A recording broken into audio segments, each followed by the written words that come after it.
Welcome to the Smart Driving Cars podcast. Thank you for joining us once again. I'm Fred Fishkin, along with the Faculty Chair of Autonomous Vehicle Engineering at Princeton University, Alain Konrhauser. Hi, Alain. Hey, good afternoon, Fred. Good afternoon. And with us, we are very happy to see from the LA Times, Russ Mitchell, who covers electric and driverless cars. Great to see you again, Russ. Great to see you guys. Great having you on. Thank you.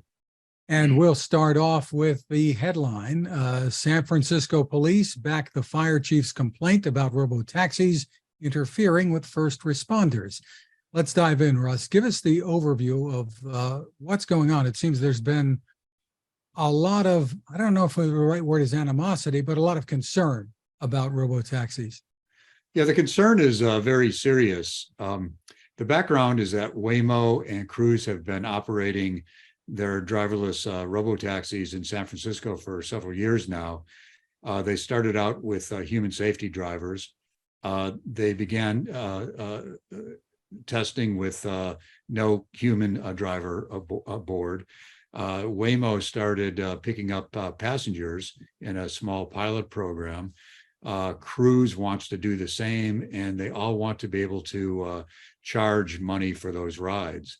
The California Public Utilities Commission is voting on Thursday whether to allow an unlimited expansion in the number of fleets, 24/7 operation, passenger charging okay, any kind of weather.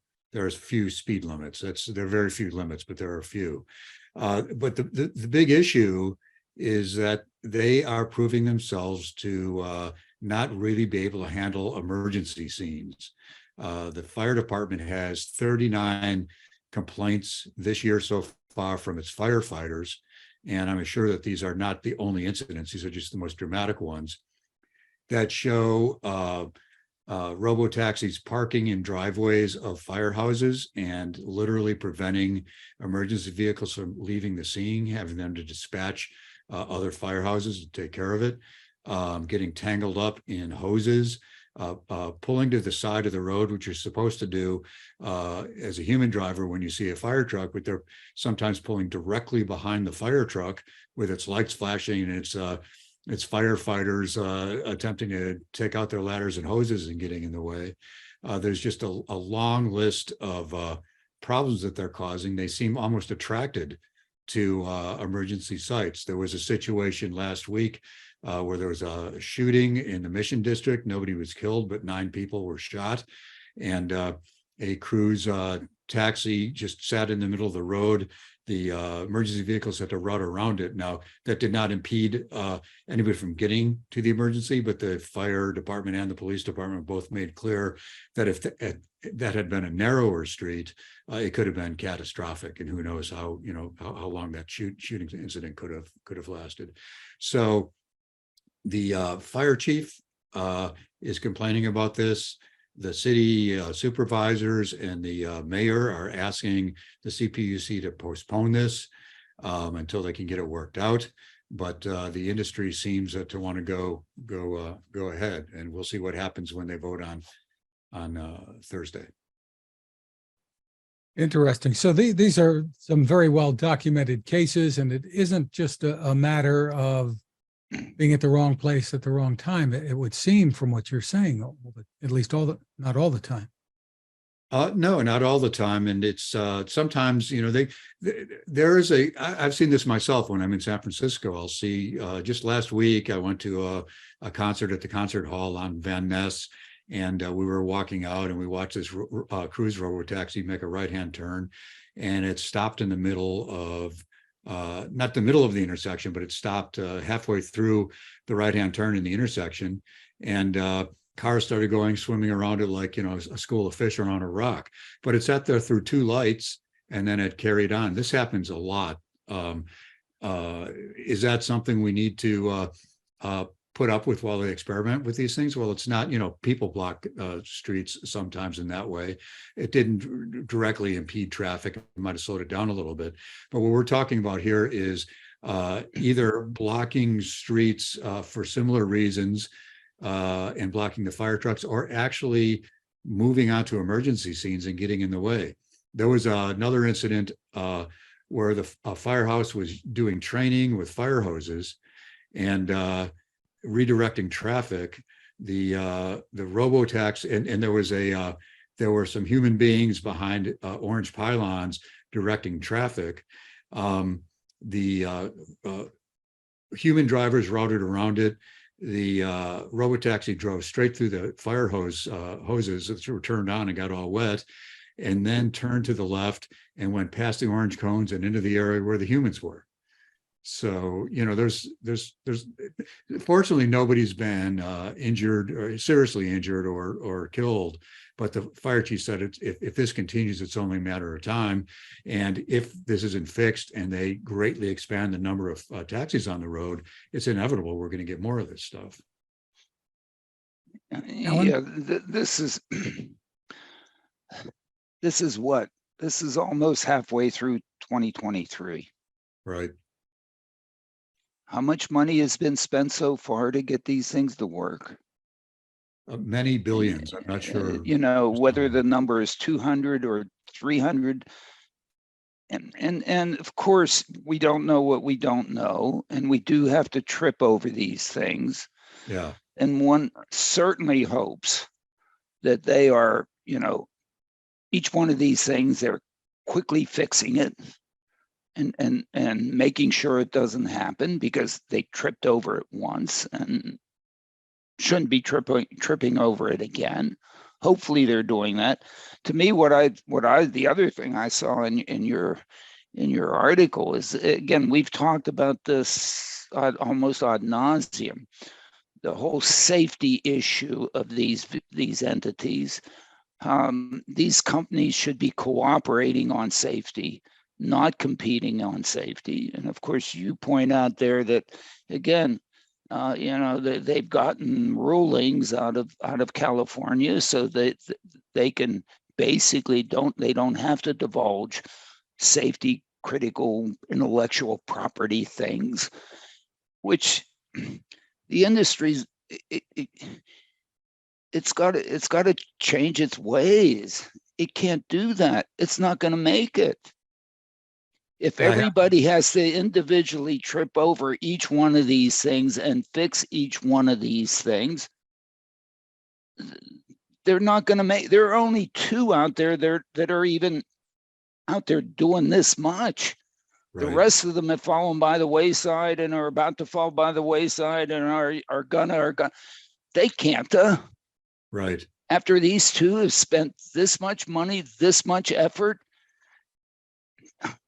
Talk to me here. I mean, well, there's the data issue, which I'll address in a second. And you're right. And there's a money cash flow issue when you have companies like Argo going by the wayside, some driverless truck companies going by the wayside, lots of pressure.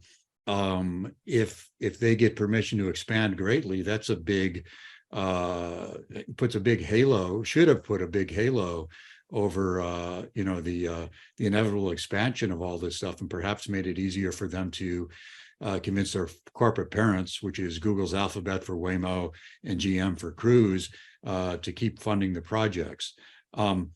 They don't seem to realize that if the public turns against it, it's not going to do them very well. It's not going to do anybody out there, including, personally speaking, I have to say, me, and I know you guys, who think that this technology has great potential for safety and for mobility for populations who can't otherwise get around. But if they kill it in their, you know, in a rush, it's not going to do anybody any good, including them. And as we know, Russ, when damage is done in the public eye, pretty hard to repair. Yeah, it's true. It's true. Absolutely. And they've been lucky that nothing truly catastrophic has yet happened. The other problem that Alan brought up was the data, and you would think that they'd want to cooperate on data. They cooperate on safety by sharing safety data, and they're not doing that. And in fact, the crash reports that are submitted to the DMV, which controls such things in California, are censored not just for trade secrets or intellectual property, but they're claiming that things like their systems for emergency response are trade secrets, which, as somebody who thinks the public should have access to this kind of data, it just rubs me the wrong way. There's nobody that's really looking at whether these are truly trade secrets or not. They're taking the company's word for it. And in fact, as mentioned, the DMV invited Waymo to sue it when somebody wanted information on a public information request. And they did. And then the DMV and the Attorney General of California, Waymo, got together and basically concluded that it would be, for the next 2 years, it'll be okay to do this censorship. There's no sunset on that. It could be continued, but they can continue to censor data. And if you look at the data they're censoring and the black lines they put through narratives of crashes, they're just taking everything out. Maybe they don't want to be embarrassed at the state of the technology, but what you look and see is black lined censorship. So who knows? I mean, we've talked about this in the past, Russ, and you know, I think we agree that this is like crazy. Yeah. That one would because first of all, to me, safety is a necessary condition to Right. be in business. Okay, Right. I don't think nobody's. I'll make the horrendous claim that essentially nobody is going to take any of these things because they're safer than the way they get around today. I don't believe it. I mean, none of us. I'm not a very good driver. My wife thinks I'm a terrible driver. But you know, whatever. Nobody. That's not what that's not how you become disruptive and provide a value to society. You might, but that's not, to me, the differentiator that's going to cause somebody hey, I would have done it. I would have taken Mooney, but this Right. is safer than Mooney, or whatever, or I would have taken my. Nobody. There's no market opportunity. There's no whatever on that. You might be able to go back and claim that you did some safety and get some stars on you, you know, put American flag around you and so on and so forth on that. Maybe. Okay. Right. But to be a business, you've got to be better than everybody else. Right. Otherwise, somebody else is going to get the business. Right. And if the issue is safety, they have no customers. Okay. I think a lot of people are taking these things because it's kind of cool to ride in them. Oh yeah, the selfie. Oh, the selfie value is like infinite. Totally. Okay. But, what about on the second ride? How big is the Exactly. safety value? On the third ride, Right. How quickly does that wear off? Yeah, but I agree that it's not going to be a lure for most people. But if they think they're unsafe, it's going to be a serious deterrent. That's why it's a necessary condition. Right. It's not a sufficient condition. It's not something that you're going to bring home the bacon. Okay. But why do you think that, they say that safety is number one with them? And from a business, as we're discussing, from a business angle, it's got to be. So why do you think that they're putting these things on the road and want expansion when they're getting in the way of firefighters fighting fires and emergency medical technicians? Why are they doing this? And why is because they had to do a proof of concept. Yeah, I will say you have to do two things. You have to do a proof of technology, and then you have to do a proof of market. Right. Okay. You have to show that the stuff works. Right. Okay. Because if it doesn't work, the smoke and the mirrors and the snake oil, it dissipates, doesn't it? I mean, one would hope so. You can only. Okay. Right. So, you need to make it work.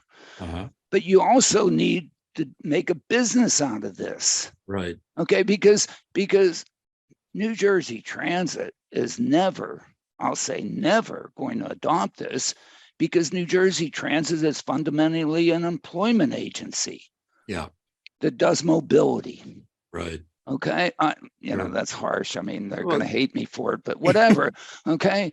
And something It's one way to look at it. is yeah, well, why? Because the fare box isn't paying for those folks. Right, It's a subsidy coming from who knows what, Washington, Trenton, whatever, and so on, that sure, that makes the paycheck for those folks. Okay, and right, that's fine. Okay, all right. So I don't think they have a hope of being able to get that kind of revenue mhm, to support to be the business case, mhm, the right, proof of market. right, They need to be a business that a substantial number of people say, oh yeah, I'm going to use that. I'm going to pay for it. And for some reason, they don't want to do that. Hmm. If in fact, they don't have to pay labor for a ride, right, the cost of a ride is like, to them, is like, if you're productive with your vehicle, it almost doesn't matter how much the vehicle costs, because right, it gets distributed over so many trips over a year, and right, over the number of years you're using it, that the cost per that, even at nominal interest rates, is right. essentially zero. True. Although They they'll have could to be keep, they no, could go be ahead. offering affordable mobility out there. Right. And I'll claim, and I think there are, it turns out, I think a lot of people who need a ride, Hmm. and they would take a ride if in fact they could find an affordable ride. Sure. Okay. And, Absolutely. but the people they're out there trying to serve, to me, are people that affordability is not an issue. Right. In Santa Monica, is there anybody in Santa Monica that needs an affordable ride? Russ, Well, talk to me. You're Los Angeles. Maybe I don't know Santa Monica, and but I'm looking at it no, from so Princeton. for the What most do I part, know? Huh? for the most part, you're right. But Santa Monica also has one of the biggest homeless populations in Southern California. Oh, geez. Okay. Now you set me up. You said I didn't. I don't want to say this. Well, no, but the thing is, no, wait a I minute. did ask my interns this morning. Yeah. I did ask my interns to please go through the Waymo site Hmm. and see if they've ever claimed to give a ride to a homeless person. Mm. Yeah. Good point. I've not seen it in a headline, and maybe No, it's my ignorance. you need a Okay. cell phone app. You can't use it without a cell phone app. And a lot of those people do have cell phone apps, but a Yeah, lot of them don't. do you think a homeless person might need a ride? You would think so. Yeah. Yeah. And I'll claim, do you have any idea what the value might be to that person if they got a ride? Well, they couldn't pay what it's worth to them. It could be worth a lot more than it would be to you and I, because they might have a social security check to pick up.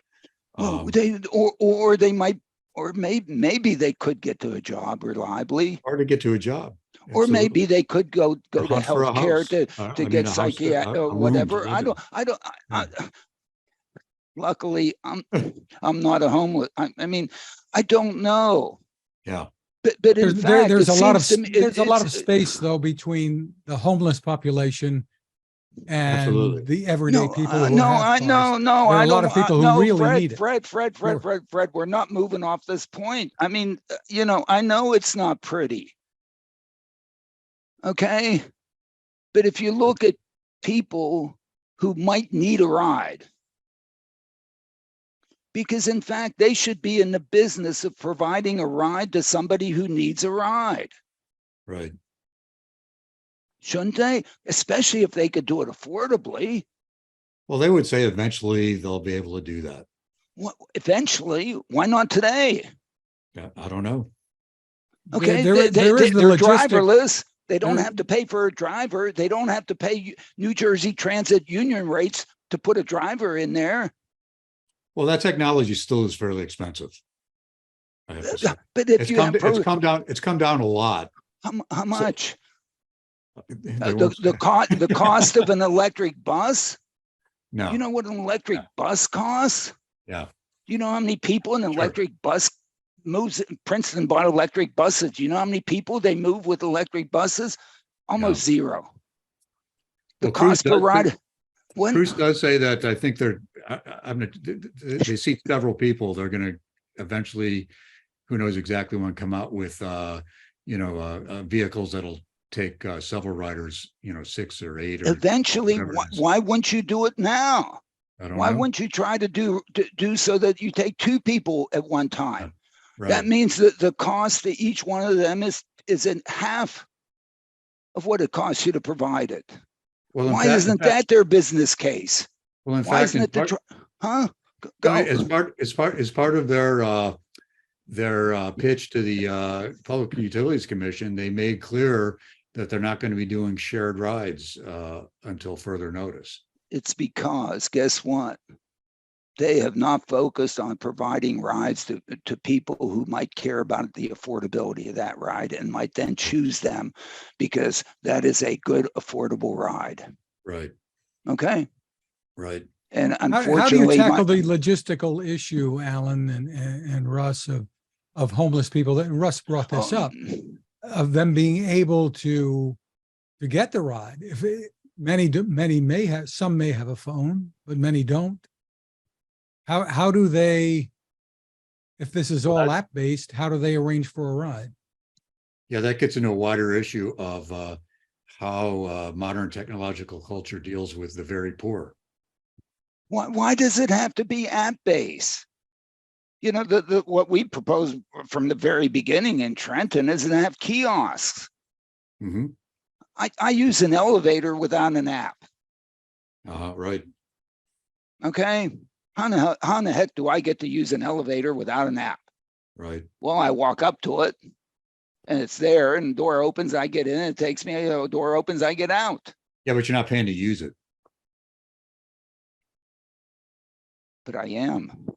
Well, you're not paying directly to use it. Well, why? Because it's such a great, affordable opportunity for such great mobility that Right. those that are provided access to my 14th floor business will Right. now want to come there and do business with me. And of course I will pay for it.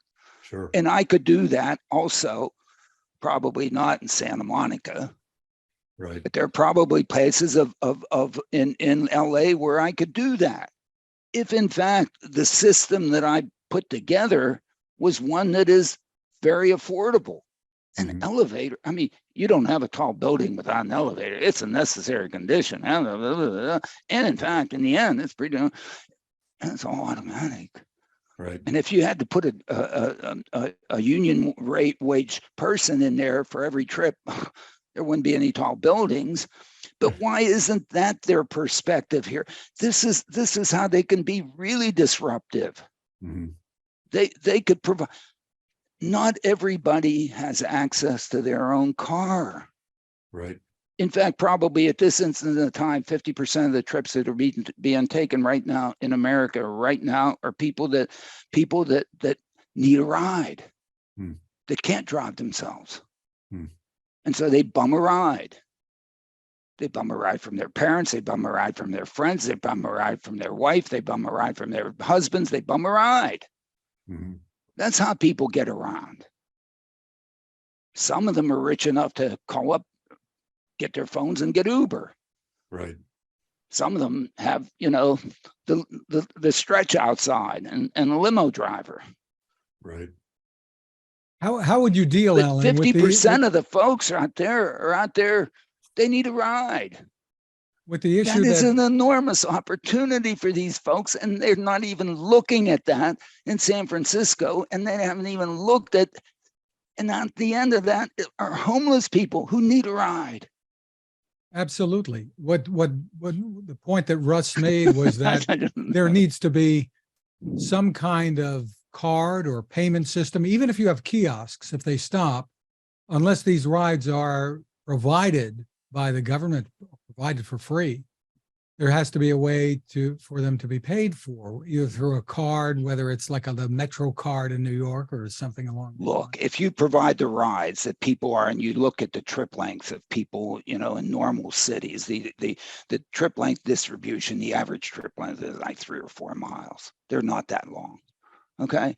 And if you look at having a vehicle for which you can get productivities of 100-person trips a day or something like that, because you have an average vehicle occupancy of 2, then in fact, the cost of the vehicle is, is like 25 cents a ride.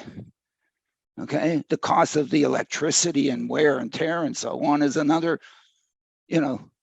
buck or so. Understood, but You're there's still talking the issue about of trips that how it gets paid. Well, most of the people would. How do most people pay for their Starbucks? They decide they want to buy. They want a Starbucks coffee instead of making their own. Fine. Some people maybe deserve to have a chit. You don't think San Francisco could go out and give chits to all the homeless people to use the system if the system was it was affordable at a cost level such that it can provide the rides for $5 a ride or $3 a ride or $4 a ride?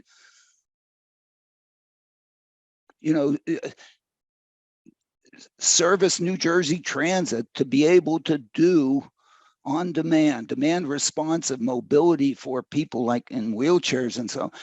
It costs New Jersey Transit $60 a ride.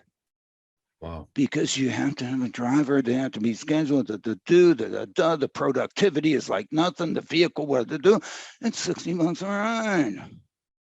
These guys, they've put together a vehicle for which you could do productivities of 100-person trips a day, 300 days a year.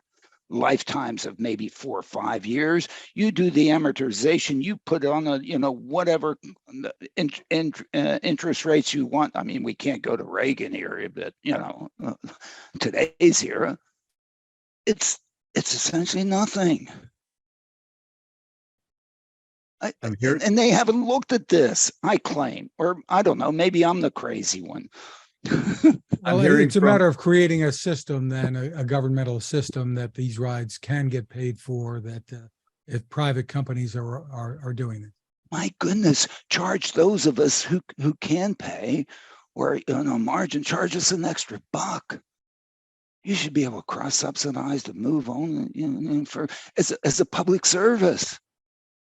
Oh my goodness, put it out there on your Google masthead. We are providing as a public service, mobility, high quality, on demand, responsive mobility for people where they want to go to, when they want to go. We're going to give it away. People I've talked to at Waymo and Cruise on the inside say that they think that the city of San Francisco, and especially the transit agency, doesn't want the competition. And that's why they're supposedly hyping the problems that these things are causing. Russ, what's your take on that? Are there instances where these things have been hyped, that the vehicles maybe did the right thing, stopping or pulling over, and then get blamed for something?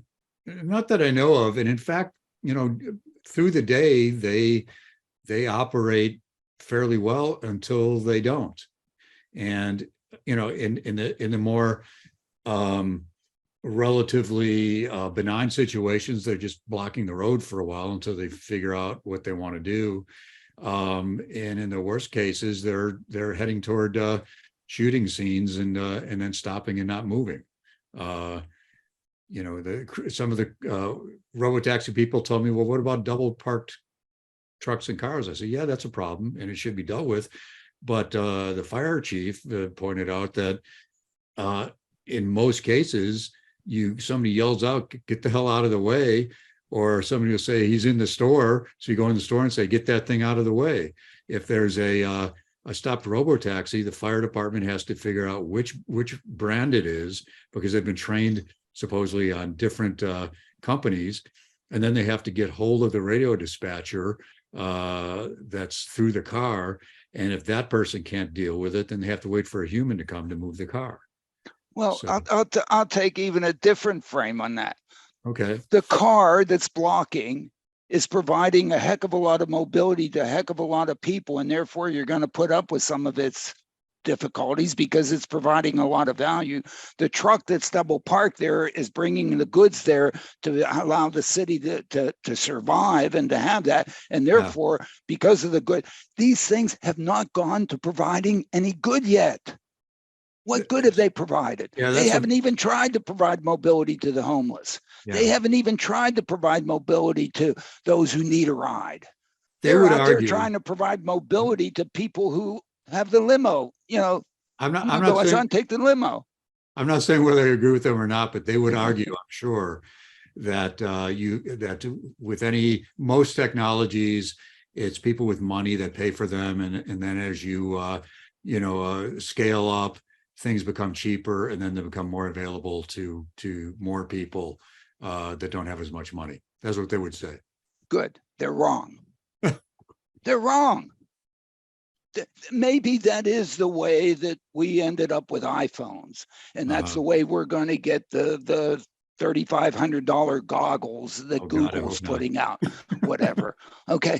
But in fact, I mean, it wasn't all that long ago that for me to have a computer graphics, high resolution silicon graphics thing, I was paying $25,000 for that thing. And I loved it. Okay. Because of the productivity that it gave me.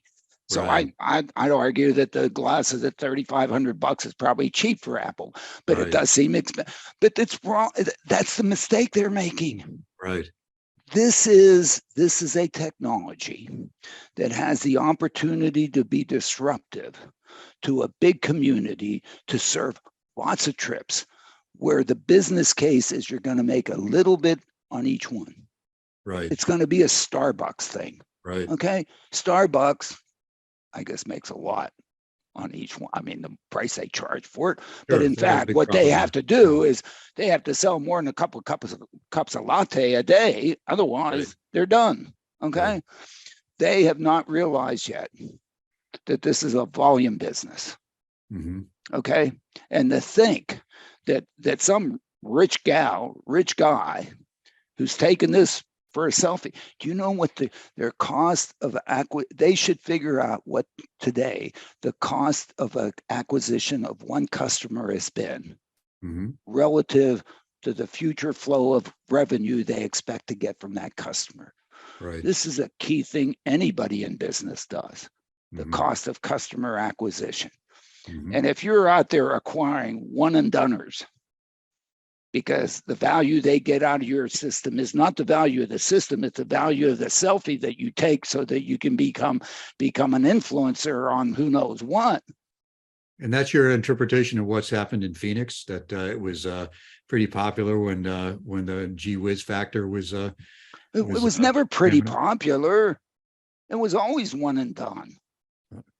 Pretty popular. There are 1 billion person trips every day by vehicles in the US of A. 1 billion. Right. Okay. And I'll claim half of those are ones that they could market for and serve. I'll say pretty popular in the media. Huh? I'll say pretty popular in the media. Yeah. Yeah. And what have they gotten? They won't tell us what their ridership numbers are. Of course not. Or at least, huh? Of course not. They won't tell us how many vehicles. They don't tell us what the productivity of the vehicle is. They don't tell.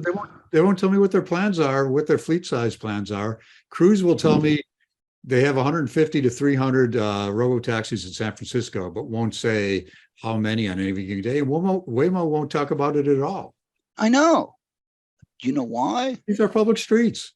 But no, I understand. You know why? Because the numbers must be so embarrassing. Yeah. They must be so embarrassing. And it's amazing that all the way up and down, it is the beginning. We understand. Sure. But there are no customers. If there were customers out there, that were getting value, that they got to go to where they wanted to go, and the quality of life enhancement that they would get out of getting there, because that's why we go anywhere, is to get quality of life enhancement out of going there. They would have these people out there knocking on the doors, Right. saying, no, we like this. Please Yeah. keep it up. Right. Have we heard of any of those folks? No. I Have mean, you, I'm have sure, you, have, I'm sure there are some, oh, but they're no, not very vocal. They're not very vocal. where are those influencers? Right. Where are those people that say, oh my goodness, this allowed me to go get a job at an Amazon warehouse Right. on the midnight shift, where Yeah. Mooney doesn't run Yeah. and doesn't get me to come back. And I got Right. to make $18.75 an hour, and it got me there on time. So I didn't get fired, because otherwise, I'm walking Right. or Right. bumming a ride. Right. Have we heard that? I mean, tell me, Russ. Ask. I mean, they don't talk to me. Okay, so and I'm stuck here in the Princeton bubble, and I mean, it is pretty nice here in the Princeton bubble, I must Sure. admit. So Russ, I have no idea what's going on the rest of the a hell world. of a lot about the technology. You know a hell of a lot about business and markets. You know a hell of a lot about data. I think so, but Yeah. but I'm here in the Princeton bubble.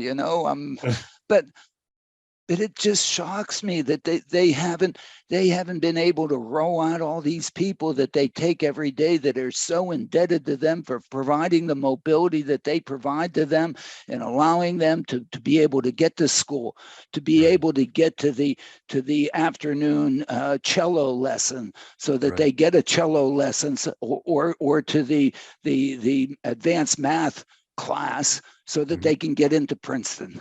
Right. Okay. Guess what? If you're bumming a ride to there and there's nobody to bum a ride to, you don't get to go, and therefore you don't get the value proposition associated with that mobility. Right. Not that that's the only thing you need to get into Princeton. I don't want to suggest, but boy, if you don't do that, yeah. But seriously, there is value proposition in mobility. I'm laughing because my daughter is applying she's at the application stage for colleges now. So you're hitting Russ, on some tender issues. Russ, I guess I should tell I have the good fortune, the absolutely good fortune, that my stepdaughter does not have my last name, and she's class of 27 here at Princeton. Congratulations. Because I had nothing to do with it. Otherwise, they would have. Right. Sure. Yeah. Yeah. Anyway, so, I couldn't be a happier camper. That wasn't true 20 years ago, though. Anyway, let's talk a little things are bit. changing. We got to roll with the changes, but we got to roll with it. No. Anyway, Russ, we've she often got herself talked, in, but and whatever. Alan has often talked about, in quotes, a welcoming environment, and trying to steer these companies to have interest in places like Trenton and communities like that. That maybe the environment isn't so welcoming in a place like San Francisco. Is that a fair assessment? Well, when it comes to, I think that I would like to see a public opinion poll of the citizens of San Francisco to see what they really think, because I hear people that are just pissed off about it. I hear from people who think they're wonderful. But when it comes to the city, I talked to a Board of Supervisors member, and he told me that, San Francisco has very fractious politics, and they're always fighting with each other. And he said that the city, from Mayor London Breed on down through all the agencies and the Board of Supervisors and the administration and the transit district, the fire department, the police department, everybody agrees that this emergency interference is a serious problem. And I try to be as an objective a reporter as I can, but how do you argue the other side of, vehicles blocking emergency workers from doing their jobs and continuing to do it month after month after month? How do you justify that? I just don't get it. You can't. That's why your article basically hit him right here. Yeah. Okay. I mean, you know, and hopefully they'll back off a little bit. Yeah. They've tripped over these situations. You don't know what you don't know. Right. And so you Right. kind of have to, unfortunately, trip over it. You know, we all try to anticipate all the various things. I mean, Right.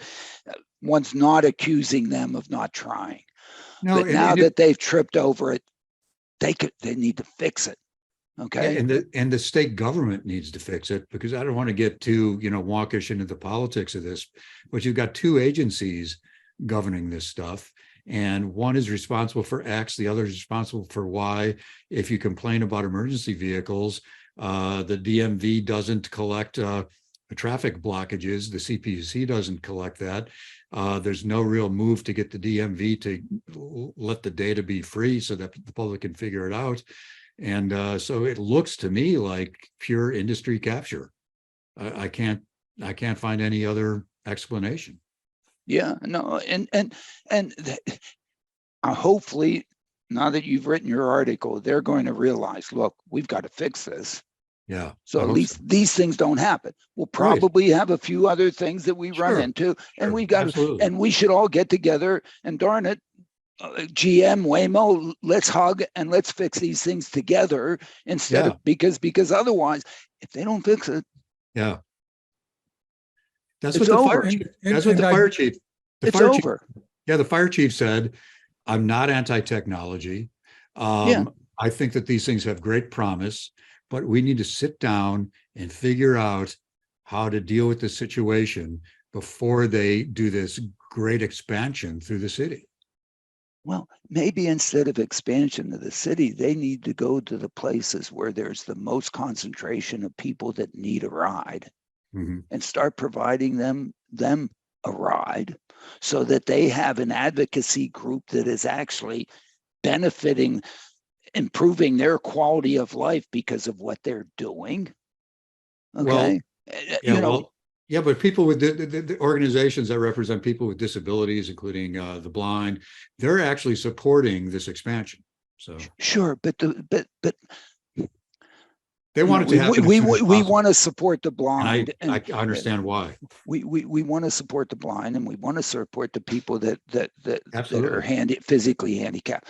Right. The economically handicapped. Yeah. Who's talking to them? Yeah, They're the ones who really can benefit from the ride. Okay. They're the ones that are out there who don't have, a fleet of cars in their driveway ready to take them wherever they want to go, anytime they want to go. They're not going to compete with that. Or if they're out there trying to compete with Uber and with the people that take rides in Uber and Lyft, those people, 50% of them are in an expense account anyway, and they don't really care what the heck it costs. Right. Okay. Or really, they're going after that. Yeah. No, there are people out there, I think, that really are in need of a ride, who can't afford an Uber or a Lyft or a limo or a car. And they're a large number. Large number. Yeah. Large number. And growing larger. And maybe even growing larger. Now, why not adopt them as the folks that you want to serve, as opposed to trying to keep a Uber driver from getting a good ride to the airport from somebody on the expensive account that's going to give them a big tip. Right. Well, those Uber drivers, I mean, they need a living wage too for what they do. Sure. These folks have designed a system that doesn't need folks to earn a living wage when these vehicles are sitting around waiting or taking you someplace. The same thing that happened in elevators. And they don't see that that's their market opportunity. Right. The thing is I've been looking into some of this history of technology stuff and labor. And the thing about elevator operators is there weren't enough of them to really form any kind of a interest group. But if you start laying off all of the rideshare drivers and start laying off the big rig drivers and the delivery truck drivers, we're talking about millions of people. Yeah, but Russ, you're not going to lay off any Uber driver. You're not going to lay off any taxi rider. Okay.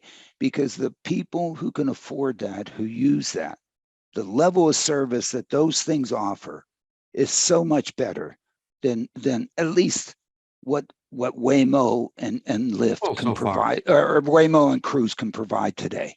So Right. far, absolutely. Yeah. Absolutely. I mean, you know, I use Uber Lyft to Newark Airport. They pull up in front of my house. Oh, Professor, can I help you with your bag? Let me help you. And oh my goodness, do you? Well, and I love it. Yeah. Okay. Yeah. And I'm not going to pick one of them over that, especially when I'm not paying for it. I pass that on to the university. Make those suckers. And that. No. You're going to be editing. Okay. No, Alan's got it next. He does this all the time. I'm a little, no, but No. I don't understand why they don't see it. Right. They don't see it. Whereas somebody who could really use a job at one of these places where transit doesn't serve it. Or I would say I loved it when GM Cruise went out there and just provided service at night in San Francisco. Because the service at night in San Francisco was when Mooney wasn't operating. There was nobody else out there. Well, except for Uber, Lyft, and taxis. But if you couldn't afford Uber, Lyft, and taxis, they should be able to go out there and provide affordable rides, high quality rides to people who need a ride but can't afford Uber and Lyft. Right. Somehow, this is so much the internet, whatever, I guess, I don't know, Silicon Valley, who knows what their business is, but whatever, they think they can sell their lemonade at any price. There's not a price. There's not. They can't provide a kind of lemonade that's for people that can afford it and will be very happy with that. Otherwise, they're drinking rainwater. Right. Well, I don't know what the analogy is. That may not be a good analogy. I don't want to jump. Alan, anyway, there was a story that ties into this that you have in the newsletter as well. You have plenty to say really about an MIT Technology Review op-ed piece on the subject that was done by Benjamin Schneider. It was headlined, "Robotaxis are here. It's time to decide what to do about them." Yeah, and I think it's another one of these. I won't compare it to 3, 2, 1. It's another one of these that basically doesn't put out very positive information about the state of the business of this technology at this point in time. What bothered me about that article is nowhere did they talk about these systems as providing mobility to somebody who could benefit from that mobility, because now they would have it and it would be the best that they would have available to them, because they don't have good forms of mobility. They're stuck with bumming a ride or walking. Okay. If you don't have a car, if your family has one car and that person takes it to work, what's the rest of the family do during the day? They're either walking or bumming a ride. Right. Unless they can afford getting an Uber Lyft or have a limo driver or who knows what. Okay. And there are a lot of families out there that have one car. Forget about the families that have no cars. I mean, some of them. But these companies really don't have motivation to do this. I mean, they're all about, they say that their prime reason is to save humanity from human drivers. The prime, if they want to make as much money as possible. And I'm not putting a value judgment on that, but that's the fact. I want them to make as much money as possible. I think you can by having a low cost of production and just putting a little bit on top. Right. And doing that many, many times. Right. Become rich guy. Right. Okay. But they're out there going and acquiring a customer that in fact rides with them for the benefit of a selfie, for which the next time they need a ride, they're not using the app. Right. They're doing something else. Right. Their business case, their proof of market, I think, has been so unbelievably wrong. Mm. Maybe there aren't enough rich people out there who are going to use this. Right. Even if you can, just charge them an arm and a leg above what it costs you. Right. To make a business out of this. Right. I'll claim. You have a great way of framing the debate. I don't think you're saying, though, Alan, getting back to wrap things up, really, Russ's piece focused on the emergency vehicles. Yeah. You're not saying they shouldn't tackle those issues, obviously. Absolutely. No, we split it up on top. We agreed that they should get together. They've got, first of all, they have to prove that the technology works. And what they're showing is that it doesn't. Exactly. Before they even go out and try to get a customer to see if, in fact, they have a proof of market. And a proof of market means that your revenue is going to be greater than your cost. Right. Otherwise, you're alms for the poor. And I mean, that's what transit industry does. Right. And guess what? They serve 3% of the trips nationally, half of them in the New York metropolitan area. Okay. They're irrelevant. Yeah. So to wrap it up, really, it's fix the issues, have know. meetings with the fire department and other emergency, with the police, get all of that straightened out, get the code done, and then find the right market. And then find the right market. Okay. Yeah. And the market they've been chasing, trust me, that one's a train wreck, I think. And I think this is an opportunity. They need to do such a major pivot now. Yeah. And the pivot would be, I think, in the things that you point out very well, Russ. One is, these embarrassments they've got to fix. And two, please get together on the safety thing. Yeah. Work the problem together, because competing on safety, and if that's what if that's what you think your disruptive market position is, good luck. And they do. Well, I think they're wrong. Yeah. I mean, just so wrong. And they'll all go the way of Argo. I don't know. But we do welcome them to come on and chat about it. Oh, no, they won't. They don't talk to me. They don't talk to me. Yeah. Russ, I thank you very much for talking with me. That was terrific, Russ. Always a pleasure. We've been trying to, I think both of us have been trying to help this industry for a long time, right? Well, that's not my role as a journalist to help the industry, but as a citizen and I hope an informed citizen, I hope that the promises that this technology offers come to fruition. Yeah, and I thank you for putting it that way. My employment as an academic, right, sure. but really this is I do this purely because I think it's the right thing to do. Yeah. I mean, and it does have again, if you can provide affordable mobility to people who need a ride, it's going to benefit them. It's huge. And it's going to benefit society. It's going to benefit the economy. Will it lead to more traffic? Maybe. Mm-hmm. But there's a value. I mean, only those of us that can afford a car and are rich enough to get to go move around. Right. I mean, where's the equity piece on this thing? I mean, thank you, but I don't know. Well said, Alan. Thank you. Thank you, Thanks Russ. for coming on, work. Russ. We Love appreciate it. it. Absolutely. Thanks for your article. It's fantastic. Okay. You're very welcome, and always a pleasure to talk with you guys. Thank you. You can find us at smartdrivingcar.com. You can find all of our podcasts there, also on Spotify, TuneIn, Apple, Amazon, Google, wherever you turn to for podcasts. You can ask your smart speaker to play us too. You can find my tech reports at textination.com. I'm Fred Fishkin along with Alain Konrhauser. Thank you for listening or watching. Please continue to stay safe. Thank you.